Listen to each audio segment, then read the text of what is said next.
They only spoke to confirm their identities and dates of birth through an interpreter. And there's actually an artist's impression of one of them. I'll show you what he look. He looks a lot more gruffer in the artist. I'm reminded of when Maxwell appeared in court. Ghislaine Maxwell, where she was sketching the court artist.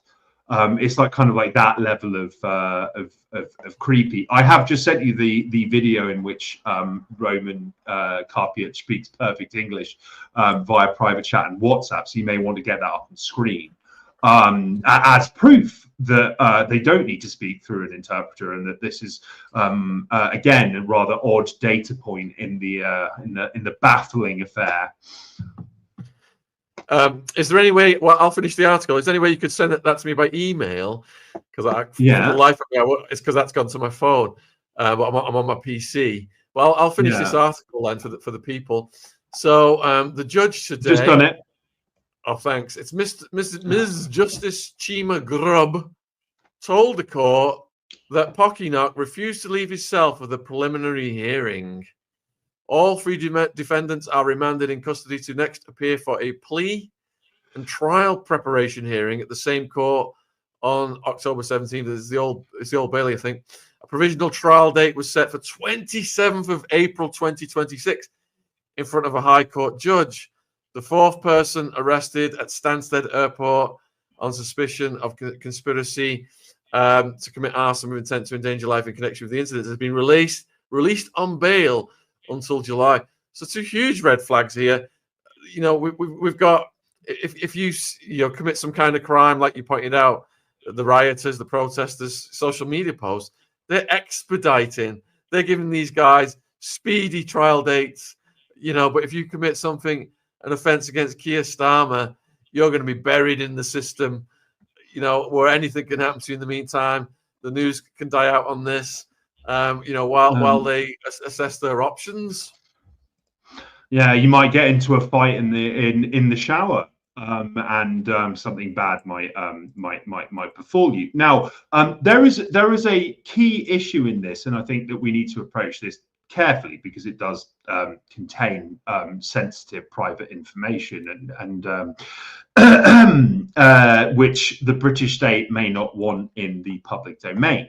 But I mean, speaking as a journalist, there are a number of tools that you can use to dig up people's addresses and contact details. I use them myself routinely. They are legal.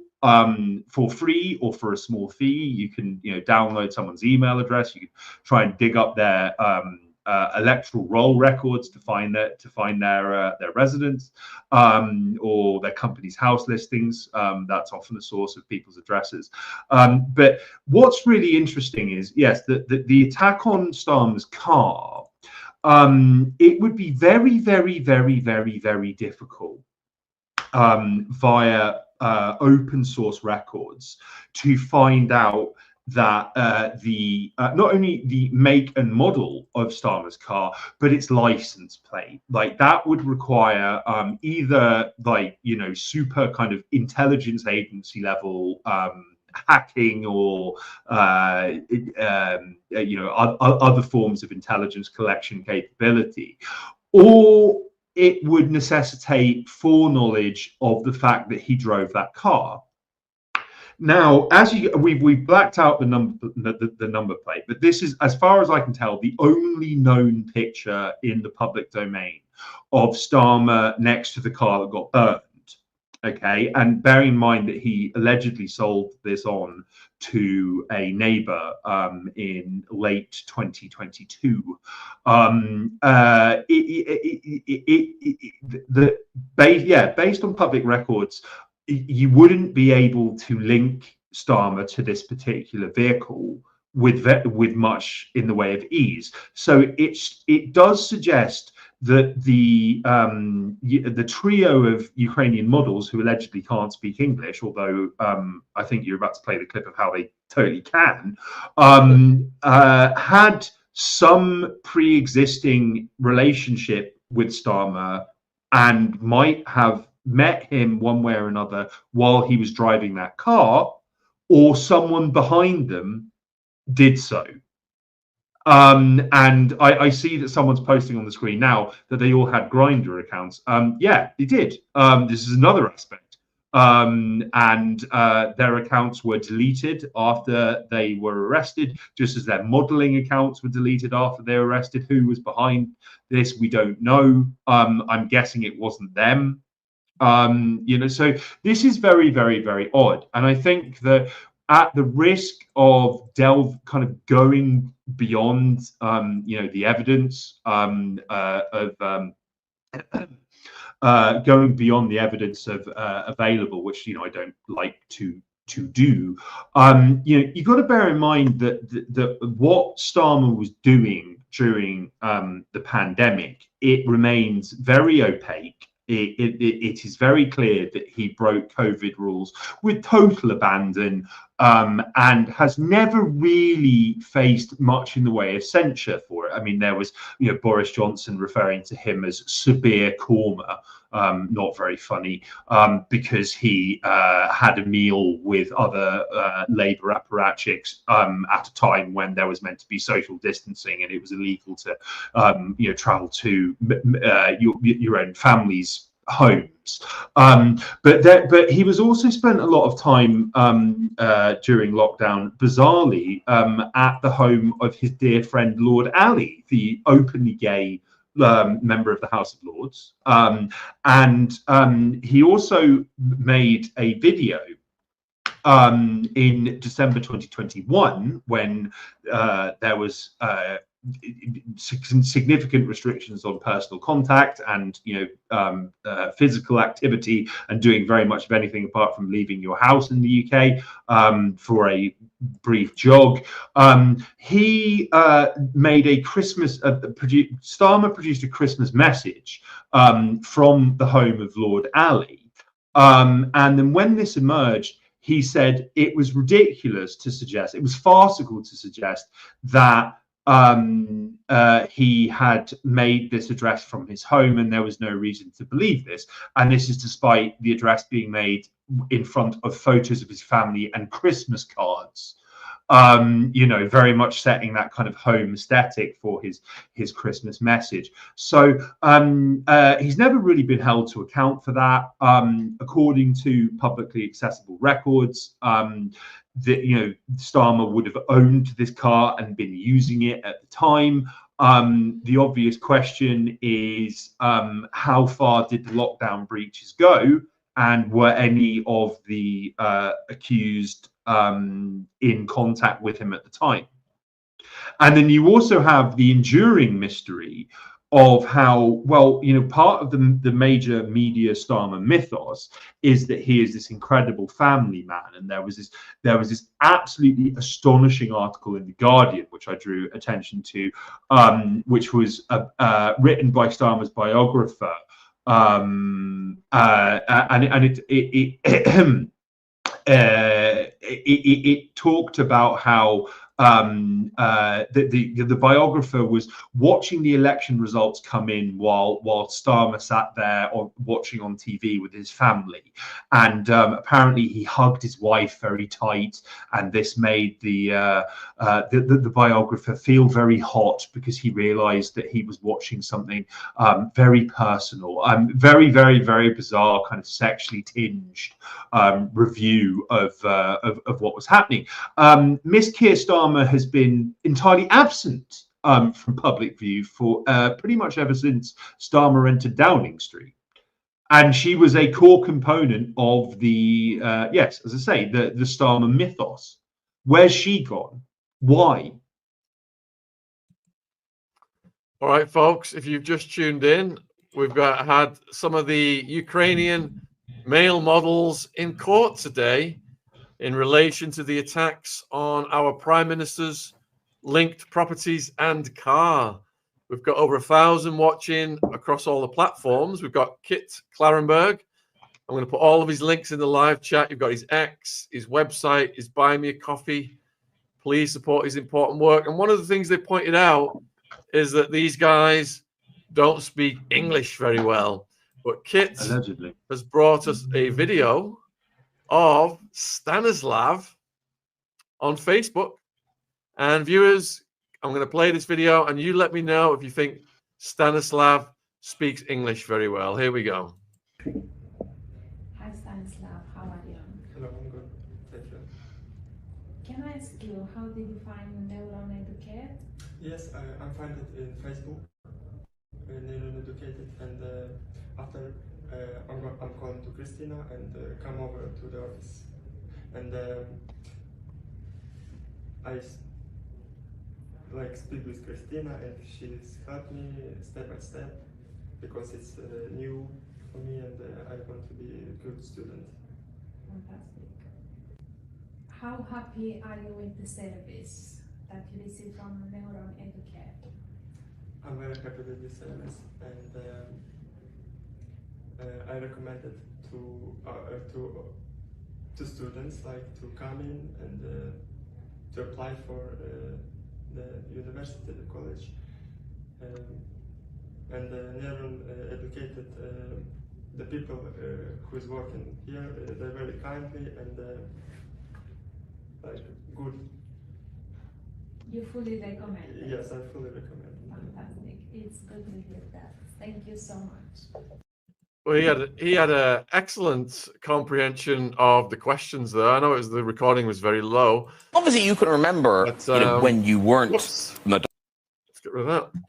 The recording was very low, but you could hear him quite fluently answering all of the questions. Yeah. Like, I mean, I do just think in general that we need to be careful not to go beyond the available evidence here. Although the available evidence is so bizarre and piecemeal that it does stoke it almost deliberately speculation about what's been going on and why. It's all very, very, very strange. I think I mentioned last week, Starmer made this bombastic speech in the House of Commons about how this wave of arson attacks was an attack on Britain, it was an attack on our democracy, and blah blah blah blah blah. I mean, of course, he's a British politician, so he'll say whatever. But again, can you imagine the different approach the media would have taken if this was, say, under Tony Blair, that a vehicle and properties linked to Tony Blair was set on fire by people from people with a Muslim background? The blanket coverage of their faces plastered all over the media week in, week out, and speculation about their international connections and their ideological inspirations for doing this, and blah blah blah. This is so controlled, it beggars belief. And it's there are so many missing details that there is a huge scope for conjecture and speculation. And I mean, we do have to wonder whether that's deliberate to lead people down pointless rabbit holes, or whether this is simply a symptom of the fact that, yes, as we've discussed, this story is being very heavily controlled, and the powers that be are taking a keen interest in how and what gets reported on in relation to this. I know a few people in the chat saying they're not familiar with the story. We've got a lot of international viewers. Just to recap then, earlier this year, properties linked to Keir Starmer in 3 separate incidents, 2 properties and the car, were set fire. And then all of a sudden, people who were getting arrested, suspects, didn't look like your typical arsonists or criminals. They all ended up looking like these young lads I had on the screen. Let me get that one back up on the screen. And next thing we learned from their profiles, they were male models and perhaps making a little bit extra on the side, offering other kinds of services, if you know what I mean. So how would these chaps have learned which properties to target? You know, there's various theories. Either they've visited the properties, they knew the car, perhaps because of alleged services rendered, or they were given the information, you know, some kind of honey trap setup, compromised intelligence agency operation. They seem to be two of the lead theories. Nonetheless, we don't know for sure what has happened, and the government is covering the whole thing up, and it is really bizarre and suspicious. At a point when Keir Starmer's, we looked at the polls, he's the most despised prime minister in the history of polls in this country presently. So two of these guys were in court today. One refused to go to court. A fourth one has been arrested at an airport, and he's been released on bail, even though he was the biggest flight risk of them all. Yeah, so absolutely. If you've got questions for Kit, get them in the chat. And, you know, with everything escalating with Ukraine, this looks all the more suspicious. And you could tie into the fact that Keir Starmer is bending over backwards to escalate war with Russia. The British people don't want war with Russia. We don't want our young people sent to die in the meat grinder, to get chewed up on the battlefields for the vested interests such as BlackRock. Yet Starmer, you know, in France, Germany, they're all in lockstep. They're all over this. And we've got these guys, allegedly Ukrainian escorts. You know, what the hell could possibly be going on here, viewers? Put your own ideas in the chat, and put your questions in the chat for Kit as well. We've got a question for you here. I think Jed is wondering when these Grindr accounts were deleted. Were they deleted when they were in custody or before? Yeah, no, it was while they were in custody, and it's like when I started digging into this, I archived everything I could find on them because it was like all but inevitable that it was going to get deleted. And then it was, you know, which is very, very suspicious indeed. And there are shades in this of I mean, this is somewhat tangential, but if you go back to I think it was May 2024, Robert Fico, who's the Prime Minister of Slovakia, he was shot multiple times in an attempted assassination attempt by Ukraine Ultra due to his opposition to the war in Ukraine and opposition to sanctioning Russia, which is entirely in line with the majority of Slovakian public opinion, I might add. His shooter's profile was deleted before his name was even made public.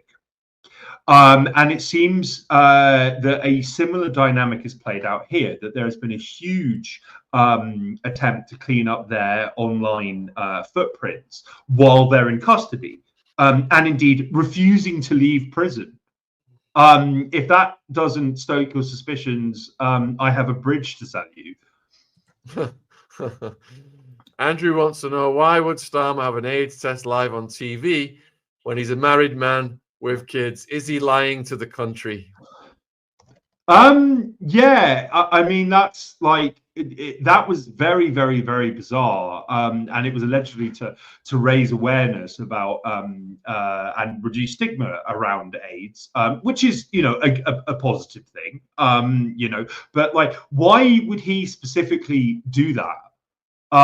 You know, it was the answer to a question that nobody was actually asking. You know, like it's as if the gentleman doth protest too much. All right, next one is from Kushti. Starmer said it was an attack on us all in Parliament.